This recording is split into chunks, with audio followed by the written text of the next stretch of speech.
You ask Tiger to solve. This deals with linear equations with one unknown. The final result is p equals -2/19. Let's solve it step by step. Simplify the expression. Expand the parentheses.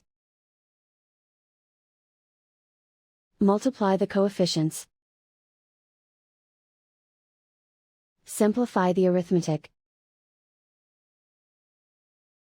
Expand the parentheses.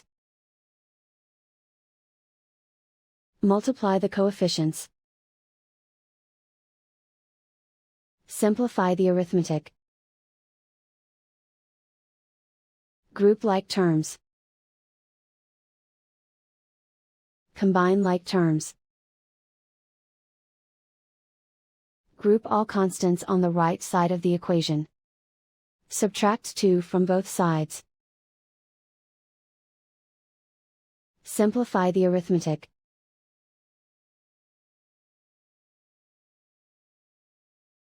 Isolate the p. Divide both sides by 19. Simplify the fraction. And so the final result is p equals -2/19.